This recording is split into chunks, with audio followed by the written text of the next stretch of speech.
terhormat Pak Andi Kusman, Deputi Bidang Informasi dan Pengembangan Sistem Kearsipan. Yang saya hormati Pak Muhammad Sumitro, Kepala Pusat Pengkajian dan Pengembangan Sistem Kearsipan, dan juga Pak Fetri Mifta dari Sineksis Internasional. Assalamualaikum warahmatullahi wabarakatuh. Selamat siang dan salam sejahtera bagi kita semua. Nah, rencananya saya akan paparan tentang 3 hal sebenarnya. Kan ini kemarin saya minta tornya gitu ya. Apa sih yang diharapkan dari Bank Indonesia, dan tornya ini terkait 3 hal ini gitu. Cuma tadi moderator menyampaikan MDBI, MDEBI. Jadi di Bank Indonesia memang ada manajemen dokumen Bank Indonesia, dan per tahun kemarin kami juga menerbitkan yang namanya manajemen dokumen elektronik gitu ya Bank Indonesia. Jadi ada dokumen elektronik itu memang dikelola ada pengaturannya tersendiri gitu ya, di luar dokumen yang biasa gitu. Nah, cuma hari ini saya akan fokus mengenai bagaimana pengamanan informasinya gitu ya. Semoga ini sesuai dengan ekspektasi dari teman-teman Arsip Nasional dan juga sesuai dengan yang diharapkan gitu ya. Nah, jadi 3 hal yang ingin saya sampaikan adalah pertama, tadi Pak Fetri sudah menyampaikan tentang konsep gitu ya, bagaimana mengamankan informasi gitu ya, yang baik, ya, tata kelolanya seperti apa, dan banyak juga mengulas tentang ISO 27001 ya sebagai suatu acuan di mana kita mengelola keamanan sistem informasi. Nah, kalau kami di Bank Indonesia ini lebih menyampaikan dengan terkait dengan apa yang kami lakukan gitu ya. Jadi memang ini kombinasi yang sangat baik gitu ya, saya rasa ya, dari Pak Fetri tadi menyampaikan konsepnya gitu ya, dan di sini kami bagaimana implementasinya gitu ya di Bank Indonesia, dan lebih lanjut kami akan menjelaskan tentang tantangan-tantangan yang kami hadapi dan juga apa strategi dan upaya dalam menjawab tantangan tersebut gitu. Baik, kita masuk ke bagian pertama.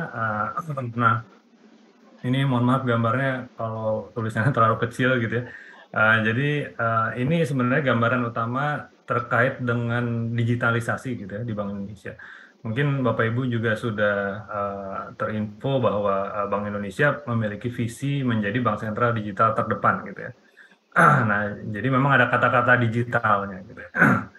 Nah, ini yang perlu kami amankan gitu ya. Nah, terus dari visi Bank Indonesia ada misi gitu ya, ada 7 misi Bank Indonesia. Dari situ kami turunkan menjadi visi dari inovasi digital gitu. Jadi kami memang mendorong atau mendukung visi Bank Indonesia dengan visi dan misi inovasi digital. Nah, yaitu mewujudkan transformasi digital dalam rangka mendukung pencapaian visi BI untuk menjadi bank sentral digital terdepan. Nah, dari situ kita turunkan menjadi misi-misi inovasi digital. Jadi memang di satu sisi Bank Indonesia sangat mendorong digitalisasi dan inovasi digital, tapi di sisi lain kita juga paham bahwa digitalisasi itu membutuhkan atau berdampak gitu ya, berdampak pada resiko keamanan cyber gitu ya, keamanan informasi atau keamanan cyber. Nah, sehingga memang di salah satu butir misi dan juga apa yang kita lakukan, ini yang saya highlight merah, ini lebih kepada memang di sisi kirinya kita banyak melakukan digitalisasi, pengembangan dan lain sebagainya, tapi di sisi kanan kami juga perlu memperhatikan area aspek keamanannya gitu ya. Jadi ada di dalam framework ini kami juga tidak lupa untuk melakukan langkah-langkah pengamanan gitu ya terkait dengan proses digitalisasi di Bank Indonesia. Memang Bank Indonesia bukan lembaga yang punya core function-nya di IT atau security gitu ya, tapi tentu saja karena memang visi dan misi Bank Indonesia itu lebih ke arah digital, jadi di sisi lain kami punya tanggung jawab untuk bagaimana mengamankannya. Nah, ini konsep ini teori secara umum aja. Tadi Pak Fetri juga sudah menjelaskan ya bagaimana keamanan. Nah, ini ada keamanan informasi atau keamanan cyber gitu ya. Sebenarnya ini dua-duanya saya bisa katakan banyak sekali saling interchangeable gitu ya. Jadi maknanya sama lah ya. Jadi orang bicara keamanan informasi sebenarnya dia juga bicara keamanan cyber. Nah, di sini memang untuk keamanan informasi itu kita menjaga apa yang namanya availability, confidentiality, kerahasiaan, integrity, dan juga availability. Dan tadi juga sempat dijelaskan bagaimana kita menerapkan kontrol-kontrol gitu. Jadi Bank Indonesia untuk mengamankan informasi dan data yang dimiliki oleh Bank Indonesia, kami menerapkan banyak sekali kontrol. Nah, kontrolnya ini ada yang termasuk pencegahan atau preventif, ada yang untuk fungsinya sebagai deteksi, ada fungsi kontrol untuk melakukan pemulihan, dan juga fungsi kontrol yang untuk istilahnya memberikan peringatan gitu ya, atau orang untuk supaya tidak melanjutkan upaya serangannya gitu ya.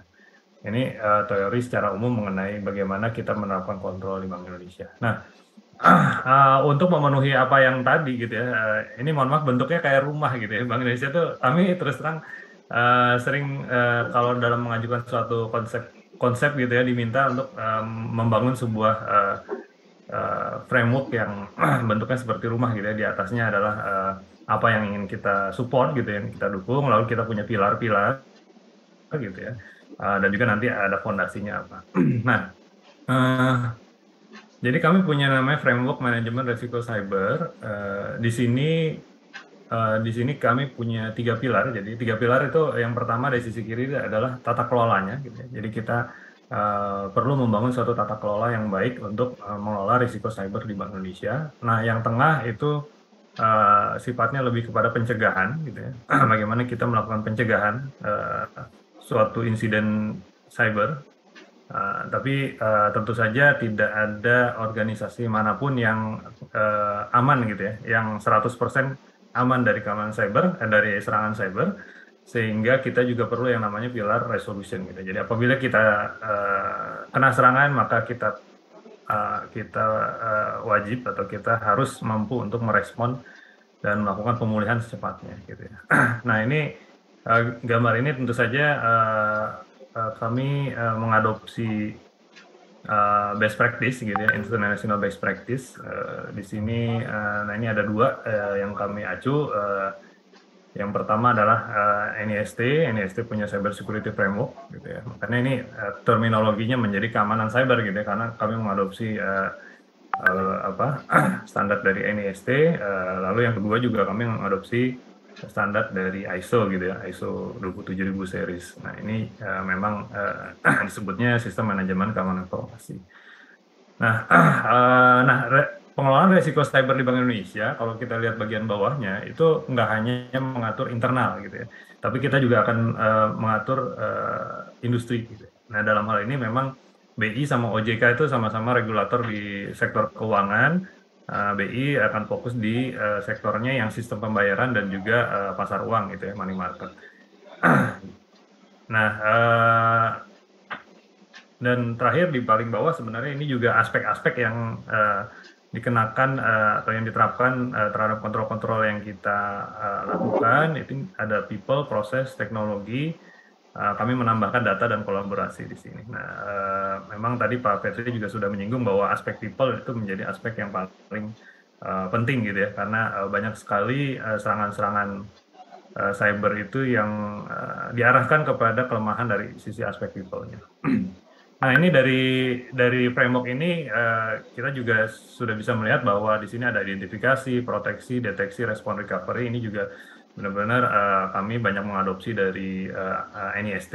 Nah, sementara kontrol-kontrol pengamanannya yang tadi Pak Petri juga sudah menjelaskan ada 14 domain gitu ya, ISO 27001 itu juga kami gunakan gitu ya untuk melengkapi kontrol-kontrol pengamanan yang diterapkan di Bank Indonesia. Nah, ini sebagai gambaran di Bank Indonesia dari framework tadi yang kami lakukan bagaimana untuk mengamankan Bank Indonesia gitu ya secara keseluruhan. Ini ada penjelasan tentang apa sih area mana saja yang kita lakukan pengamanan gitu ya. Dan ini cukup banyak gitu ya, karena memang yang namanya serangan cyber itu bisa dari mana-mana gitu ya, sehingga banyak sekali yang memang harus kita amankan.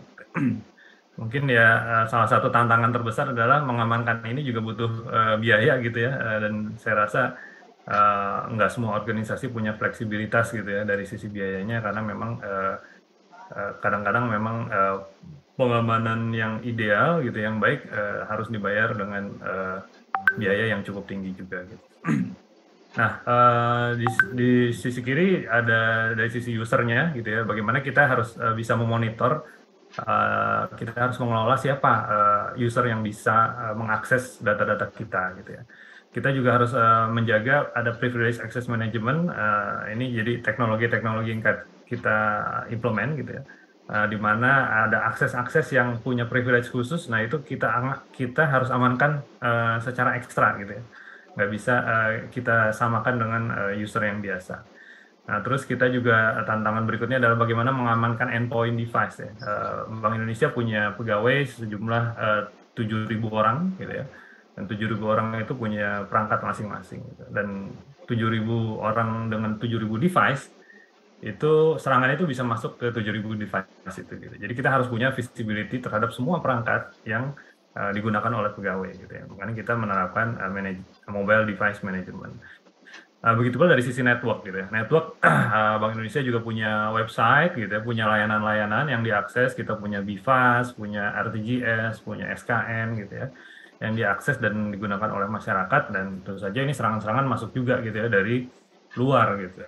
Sehingga kita pengamanan dari sisi networknya juga perlu dijaga ya. Kita menerapkan software defined network yang saat ini sebagai implementasi dari konsep Zero Trust. Nanti saya sedikit menyinggung tentang Zero Trust. Lalu ada Secure Web Gateway, ini untuk pengamanan akses internet gitu ya. Lalu juga ada IPS, firewall, dan New Generation Firewall. Kita juga terapkan itu dari ini untuk menjaga akses-akses yang malicious gitu ya, yang dari luar untuk mengakses ke dalam. Begitu pula dari dalam gitu, dari dalam ke dalam juga kita harus monitor semua dari sisi networknya. Dari sisi server dan aplikasi tentu saja ini juga kita harus jaga bahwa kami menyediakan layanan dalam bentuk aplikasi juga, dan aplikasi itu punya vulnerability dan kita harus jaga gitu ya supaya vulnerability itu tidak bisa dieksploit gitu ya oleh hacker. Dan terakhir dari sisi data, kita juga data yang kita simpan, apalagi tadi juga disinggung mengenai undang-undang PDP ya, ini perlu diidentifikasi apakah kita tuh menyimpan data pribadi gitu, dan begitu menyimpan data pribadi ada kewajiban-kewajiban lanjutannya gitu yang harus kita penuhi gitu ya.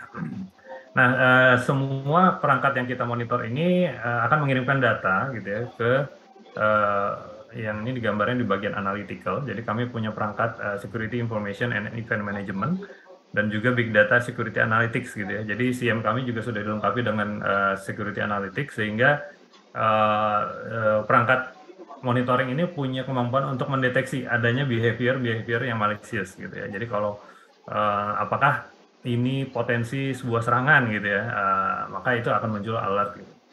Baru potensi lalu harus ditindaklanjuti oleh teman-teman di Security Operation Center. Dan terakhir dari bagian bawah kita juga sudah menerapkan namanya Security Orchestration, Automation, and Response ya. Jadi apabila ada suatu potensi terjadinya suatu serangan secara otomatis gitu ya, karena yang namanya keamanan cyber itu juga waktu itu sangat penting gitu ya. Jadi seberapa cepat kita bisa merespon terhadap suatu potensi serangan cyber. Nah, itu kurang lebih ya gambaran kami di Bank Indonesia apa yang kita lakukan untuk pengamanan informasi. Tentu saja ini nggak semua ya, tapi ini secara besarannya. Terus mungkin kalau kita bisa lanjut ke bagian yang kedua, tantangannya apa sih gitu ya dalam pengamanan informasi di Bank Indonesia. Nah, saya coba rangkum menjadi 3 gitu ya. Pertama, tadi ya sempat disinggung juga oleh Pak Fetri mengenai aspek people menjadi paling penting gitu ya, karena aspek people ini sering sekali menjadi pintu masuk serangan gitu ya, karena kalau kita mengembangkan suatu sistem di situ ada pengamanan berlapis gitu ya, si hacker mungkin akan sulit gitu ya untuk menyerang gitu. Tapi kalau serangnya ke manusianya gitu, nah ini manusianya kalau nggak unggul, nggak paham gitu, nggak sadar terhadap ancaman cyber ya dia bisa menjadi korban, dan itu menjadi pintu masuk dan bisa jadi itu menyerang masuk ke dalam organisasi kita gitu. Nah, aspek people ini menjadi titik paling lemah tapi paling sulit untuk dikelola gitu ya. Tadi saya sampaikan bahwa pegawai BI ada 7.000 dan bagaimana membuat 7.000 orang itu paham tentang ancaman cyber itu satu tantangan tersendiri gitu ya. Lalu yang kedua, kalau misalnya data itu disimpan secara centralized gitu ya, itu mungkin relatif lebih mudah ya untuk menjaga keamanannya gitu ya. Yang pasti kita harus pastikan akses itu tidak sembarang orang bisa mengakses gitu ya. Siapa aja punya peran masing-masing terhadap akses data, dan kalaupun mereka mengakses data apa yang bisa diakses itu relatif lebih mudah gitu ya pada saat data itu disimpan secara terpusat. Nah, problemnya adalah pegawai itu punya perangkat gitu. Di dalam perangkat-perangkat pegawai juga ada data gitu ya. Nah, bagaimana data yang tersebar ke 7.000 perangkat pegawai itu bisa diamankan? Itu tantangan tersendiri gitu ya.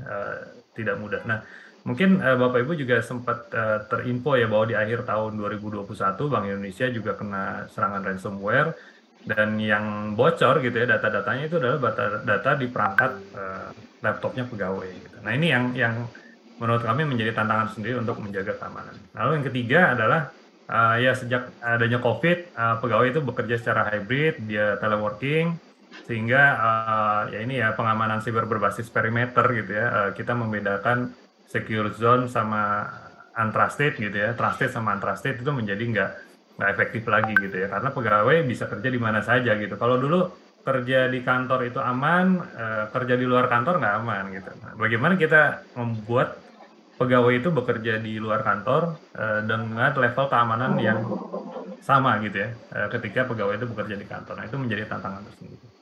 Oke, ini 3 hal yang menjadi tantangan menurut kami bagaimana pengamanan informasi, dan kita lanjut bagaimana sih strategi dan upaya menjawab tantangan pengamanan informasi. Nah, ini tantangan pertama yang terkait dengan aspek people. Jadi di sini kami punya inisiatif gitu ya, yang namanya Automatic Cyber Security Awareness Platform gitu. Nah, inisiatif ini jadi kita tahu ya beberapa kendala dalam mengelola aspek people adalah pada saat kita memberikan awareness, dulu itu pendekatannya kita melakukan training gitu ya. Pegawai dilakukan training tentang keamanan cyber.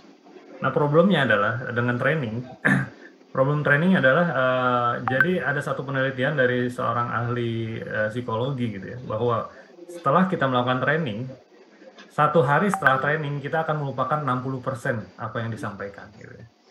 7 hari setelah training atau 1 minggu kita akan melupakan 75% yang disampaikan, dan 1 bulan kita akan melupakan 90% apa yang disampaikan. Nah, itu menjadi tantangan tersendiri ya, karena kalau pendekatan training, pertama training itu ya tadi ya ada forgetting curve tadi ya, jadi begitu 1 bulan ya dia lupa, 90% dia hanya ingat tinggal 10%-nya aja. Nah, terus yang kedua, training itu kadang-kala sulit untuk mengcover semua pegawai gitu ya, agak sulit untuk mengcover semua pegawai karena kan pegawai punya kesibukan dan lain sebagainya.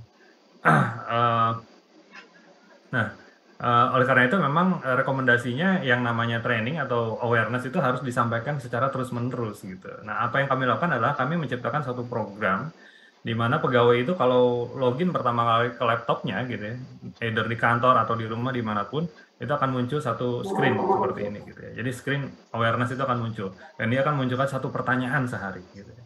Dan pegawai itu harus menjawab pertanyaan itu. Dan kita sampaikan bahwa jawaban pegawai itu kita catat gitu ya, sebagai level awareness pegawai itu sampai di mana gitu. Jawaban akan dicatat, lalu setelah dijawab akan ada penjelasan gitu ya. Jadi mana sih perilaku yang tepat gitu ya seharusnya dilakukan oleh pegawai. Dan ini tools ini jadi menjawab 2 kebutuhan. Pertama, kita perlu mengukur gitu ya awareness pegawai itu setinggi apa, dan kedua, kita perlu meningkatkan awareness pegawai gitu ya. Jadi ini 2 hal yang ingin sekaligus kita capai gitu. Dan di sini juga ada link di mana pegawai diberikan keleluasaan kalau mereka ingin belajar tentang cyber security ya di sini di dalam platform ini. Dan alhamdulillah sebenarnya ini ada award, sebenarnya inisiatif ini walaupun sederhana tapi alhamdulillah kami juga memperoleh award juga ya terkait dengan inisiatif ini sebagai cyber resilience inisiatif ya di dalam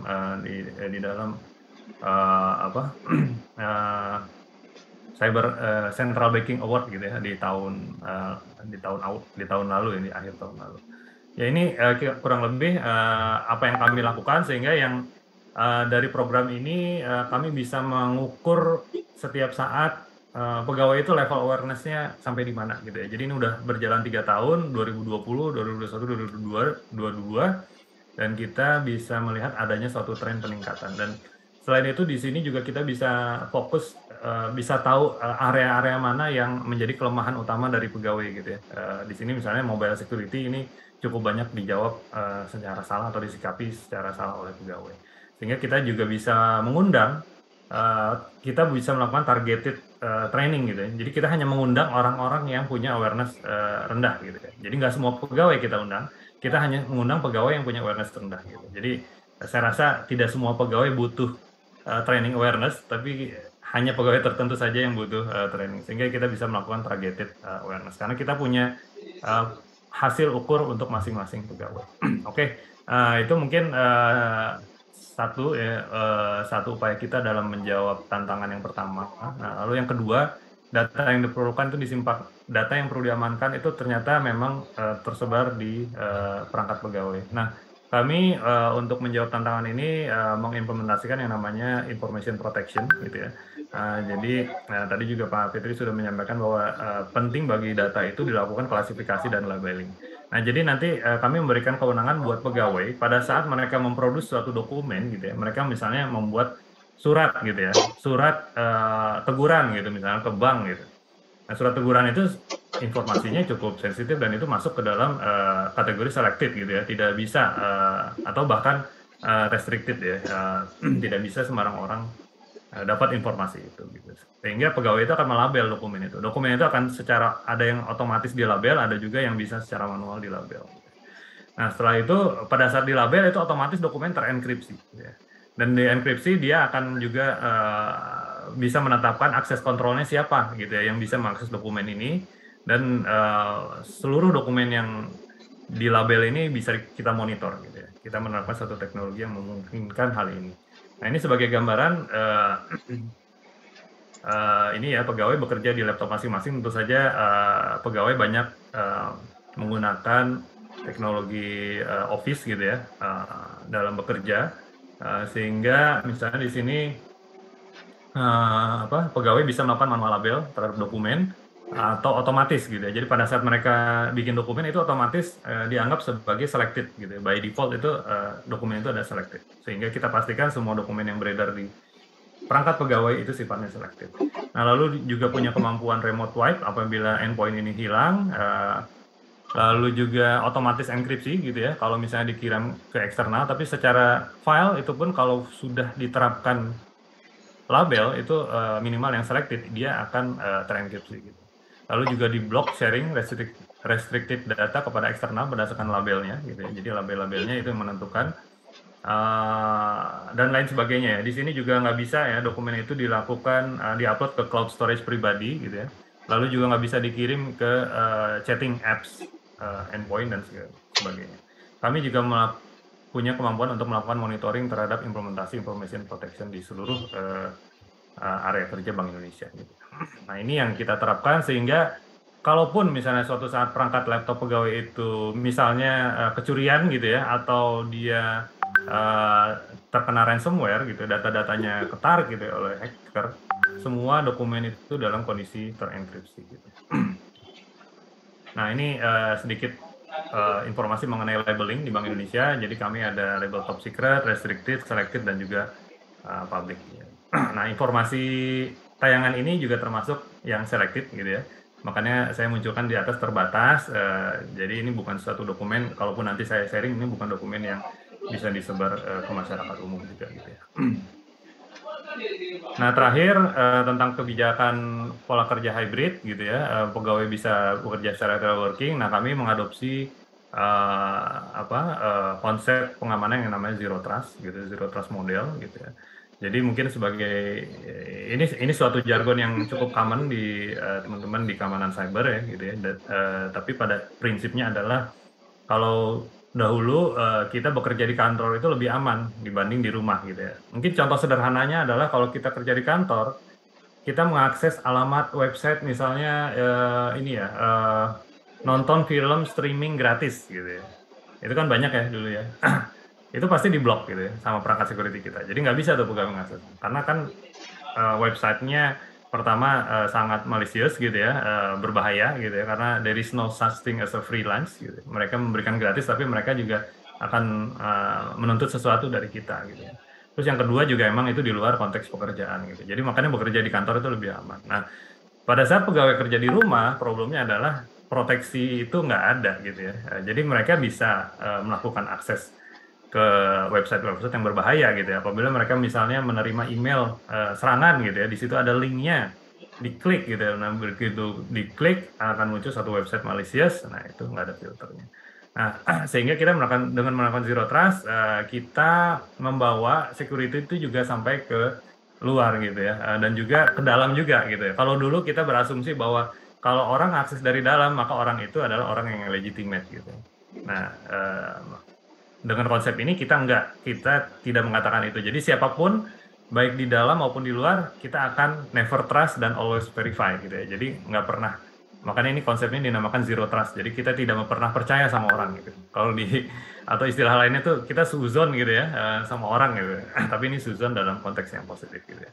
Nah itu sehingga ini prinsip-prinsip yang kita terapkan di dalam zero trust, kita verify explicitly. Jadi setiap akses itu harus kita verifikasi dari device-nya, dari user-nya, mana yang dia akses dan lain sebagainya. Lalu juga list privilege bahwa kita terapkan waktu gitu ya, dia aksesnya berapa lama, data apa yang dia akses, apakah sesuai dengan privilege-nya, dan juga yang ketiga adalah assume breach. Nah, ini kalau assume breach ini adalah di mana kalau kita tahu di jaringan kita atau ada hacker di dalamnya, kita akan jauh lebih hati-hati gitu ya. Nah, ini assume breach ini adalah prinsip seperti itu gitu. Jadi event di dalam jaringan Bank Indonesia, komunikasi antar pegawai dengan misalnya server gitu ya, itu harus dalam kondisi terenkripsi gitu. Dan itu mungkin paparan dari saya, semoga bisa memberikan manfaat buat Bapak Ibu semua. Demikian, terima kasih. Ya, terima kasih Pak Diki atas paparan singkatnya. Tersisa waktu 17 menit sebenarnya.